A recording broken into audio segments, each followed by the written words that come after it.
Today, I wanted to talk about the transcendent nature of relationship. When I was in college, I read this book by Erich Fromm. It was called The Art of Loving. And some of the things he said were quite profound. They really shook me up. He said, think about who you love, and if all you can really come up with is your family, like, that's kind of nothing. I was like, really? I don't think I love everybody except my family. I was thinking, my family, I love my brother. But beyond that, it's like, well, they're okay, but, I love my family. And he was like, that's like nothing. So it just hit me like, I didn't really understand what love was. I could see loving your family. You know how sometimes if you have kids, it's a strange thing, but if you have kids, sometimes your own ego extends so that they're so much like you that if something good happens to them, like if I didn't get to eat the food but I saw my kid eat it, it would almost be like I ate it. Or they're like, oh, good. No, you finished that. Good. I'm glad you're eating that. It's a strange kind of thing. Like, well, what's in it for me? Well, he is me. It's just like, I just got to eat that food because I've extended myself to include him and her and other people. But I could never get it to go beyond family when I was younger. Anyway, there was a strange time that I lived through, we all lived through back then, in the late 60s and early 70s, where love became this thing that was like okay to share in a kind of all areas. And it was very weird. Before it warped into something else. Early on in the flower power thing, I lived in Boston. I was getting my master's there. And it was, wall-to-wall kids, as you can imagine. There's like 26 different schools there in Cambridge.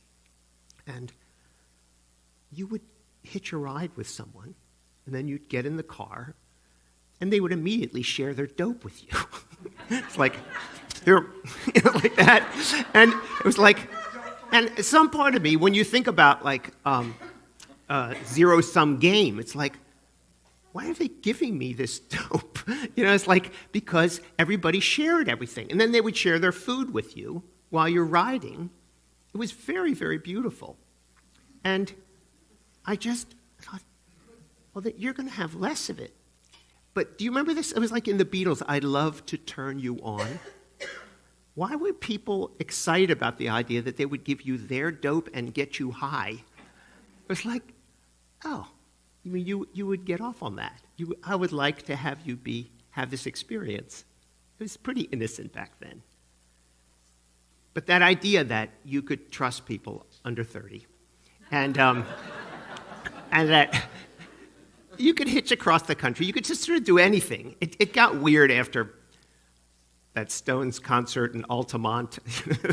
Things got really ugly after that. But there was a little window there where love was extended beyond just what you could get out of it. It was pretty amazing. And I remember after reading that book, I went down to a friend's wedding. It's a guy I went to elementary school with. And he was getting married in Scarsdale, New York or something. And I hitched a ride with a woman who also knew them from Boston. So we're riding down and we're just talking about all this interesting stuff. And then we had this great talk. It was really deep. And then on the way back, we had a great time at the wedding, and then we drove back. She drove me back. She was a little older than I was. And I had this horrific feeling of like, oh my God, I think I'm in love with this woman. And she said, and I got very quiet, and my head was like freaking out, like, I'm going to have to break up with my girlfriend. No, this is it. I love her now. I have to, And somehow she like picked up on that, and she went like, it's okay. You can love more than one person. She was like read my mind or something. It was so weird. It's like, no. I have to. It was like completely discreet. I can't love her. But that was the first time I felt like, oh, wait a minute. Yes, you can. It doesn't diminish anything to feel love for this person. and then still love my girlfriend. It was okay. Didn't change any of the scenarios. And anyway, Eric Fromm just said, people just have this crazy belief that love is easy. What could be easier? Just let yourself fall in love with somebody. And he says, it's just not like that at all. Love is an art. And as such, great art takes study and practice. You have to learn how to love and learn what love is. And it's not something you just fall into. I found this old song. I play these songs for the seniors. I'm so into the 20s and 30s, but the lyrics are kind of cute. But tell me if this isn't revealing. I have a feeling, it's a feeling I'm concealing. I don't know why, it's just a mental, sentimental alibi. But I adore you, so strong for you. Why go on stalling? I am falling. Our love is calling. Why be shy? Let's fall in love. Why shouldn't we fall in love? Our hearts are made of it. Let's take a chance. Why be afraid of it? Just this thing of like, let's just fall in love and see what happens. It's insane, okay? And it just seems so easy. Just let yourself fall in love. You just sort of fall and just see what happens, see what you hit.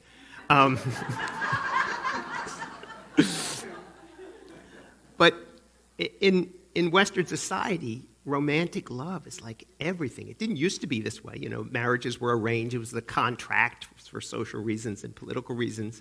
And then you were supposed to learn how to love the person over time. You just kind of had to work that out, how to be loving. But it's not like that now. It's very much about romance. And the object of love is very important. Finding the right person, looking for the right qualities, the complete package that you're trying to find that will make you happy. And it's just kind of the wrong way to go. I deal with couples all the time. And there's one couple I'm thinking of that I dealt with a long time ago. But it was such a classic thing.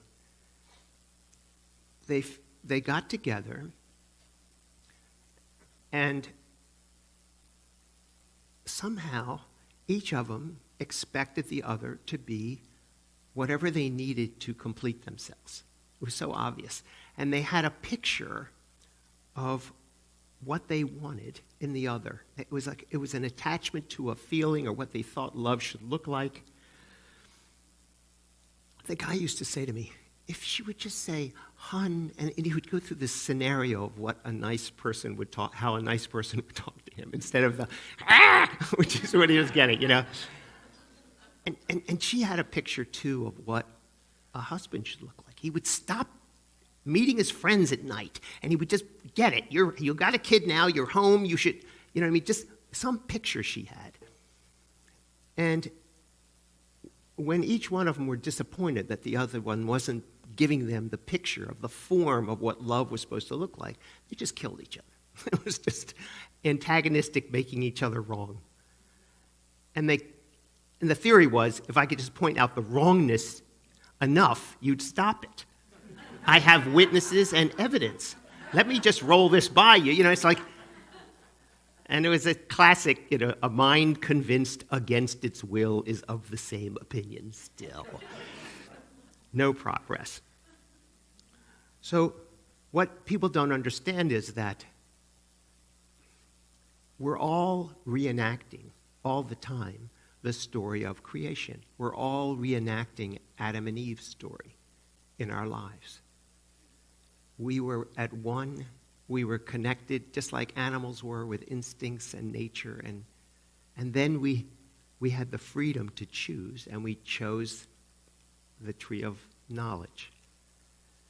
Having done so, it was the start of the duality. It was right from wrong, good from bad, this from that. It was the first time that Adam and Eve noticed their differences, like, oh, you're a different sex from me. But they felt ashamed. So the separation that you feel is this deep pain that makes you feel shame and guilt. Like, I must have done something wrong.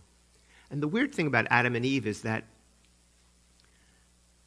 I don't remember anything where God's saying, get the H out of here. And so, like, that's it, get out. It wasn't like that. They banished themselves. And then they couldn't hear God anymore. And they assumed that they were guilty, and God wouldn't want to talk with them anymore. And I see this a lot with children. They'll screw up, and they're so sure that they've blown it with you, that you probably wouldn't want to have anything to do with them. That's the story of the prodigal son. It's the idea that I have messed up so bad, I'm probably separate. But it's a self-exile. You get it? It's not really true. I remember one time, do you remember people used to play cards, and there was like these bridge chairs, and they had this thing that would go click, and they would open up. But if you knew where the thing was to squeeze it, they would close down again. So my friends and I were just fooling around with this chair one time. My parents were having a party or something, and the whole chair collapsed. And we thought we broke the chair. All of us were just so guilty. We were like, and all of a sudden it got very quiet where we were. And my friend's mother came in and said, "What's the matter?" She says, "I don't know." And everybody was blaming everybody else. "I didn't do it. The chair just broke. They were just completely guilty, feeling we were separate and we're going to be banished." And she went, "I don't know." And she just felt like that, and it clicked back up. It's like, oh, okay. There's like nothing. But we were sure that was it. We're done. You have broken that chair. So that's the thing. We have this experience. We think somehow we've blown it, that we lost our connection. We can't hear God anymore. And the pain of that separation is what drives everybody. It's what drives you to a romantic partner. You're trying to alleviate the pain of separation that is part of the human experience. We've been trying to get back to the garden ever since. So, the first thing that you have to understand is that when the person is the object of your love, when they look like they're going to complete you, when they look like they're going to give you what you used to have, or what you always wanted and never had, they can seem like your savior. But when they disappoint you, they can seem like the reason that you can't be happy. And that couple I was telling you about, they were each convinced that I can't get this person to change. I could never be happy. I have a picture of what this is supposed to look like, and just he's not doing it. She's not doing it. So what? So we get divorced? We got a kid together. And then that didn't fit that picture. Each one of them like, no, I want family to stay together. You see? There's only one thing to focus on, and that's what is this pain of separation? It's so existential. It has to do with being human and believing falsely, like Adam and Eve believed, that you are disconnected. So, if you believe that you can no longer connect with God, then I guess you can't, because we all have that freedom. But if you believe you can, then you can. And if you believe you can, then you can address the pain without making the other person make up for it.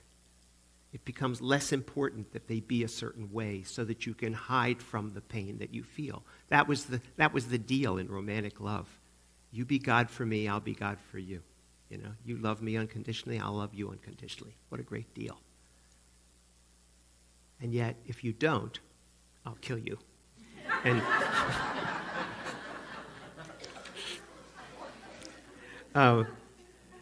Eckhart Tolle said this: as long as I have the idea in my head, I have a relationship, or I am in a relationship, no matter with whom, I suffer. This I have learned. With the concept of relationship comes expectations, memory of past relationships, and further personally and culturally conditioned mental concepts of what a relationship should be like. Then I would try to make reality conform to these concepts, and it never does. And again, I suffer. The fact of the matter is, there are no relationships. There's only the present moment. And in that moment, there is only relating. You're connecting, but just in that moment, everything else is a fantasy of how it should look and how somebody should be. And if they aren't, then it's going to reveal your existential pain and you're not going to like it. So,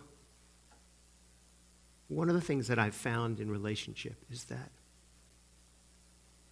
when two people shoot for bravely finding the peace inside of them, going for their own evolution, as they both shoot for that target, they get closer. You draw closer this way. You stop looking for the other to complete you. That's not their job. There's something that you want, but it's that willingness to experience whatever the pain is, as deep as it is, as universal as it is, that willingness to experience pain in the present moment changes it. If you can experience it, you guys know my wife passed a couple weeks ago. I'm so glad I'm in my house by myself. I cannot tell you. Because some painful stuff comes up. It's triggered. And I just let it rip. And the only one who hears me are my cats. But it's loud, and I just don't hold back. And just like that, it transforms into something else. It's like it was really there, but it's something else here now. Something deeper comes out, you know. And that's all I can do, is just be present to what's happening right now and not try to impose all these pictures of what it's supposed to look like. And you can see, like Eckhart said, as soon as I'm in relationship, not in relationship, as soon as I suffer. I turned 70 yesterday. That was the year we were going to retire. You know, we had these plans. When I think about that, all kinds of stuff come up. But that's just a concept. You know, it's just an idea we had. And you can see where the offshoot of that would be, it feels sad or tragic or something, but it's like, there's nothing in the moment about that. That's just something in the past that we talked about, you know. In the moment, I'm actually okay. People can't believe that. Like, how you doing? I'm like, fine if I don't look.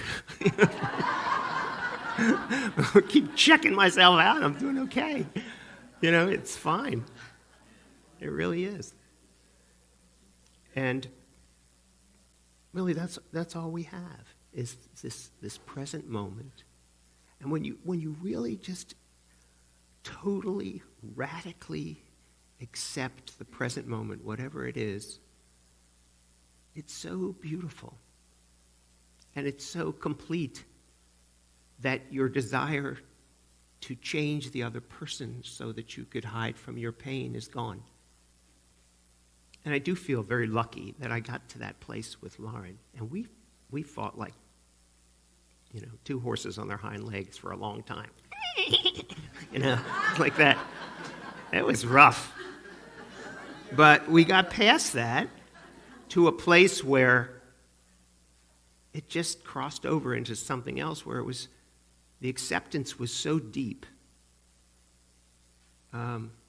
It's the nicest feeling in the world to not want anything to be different than the way it is.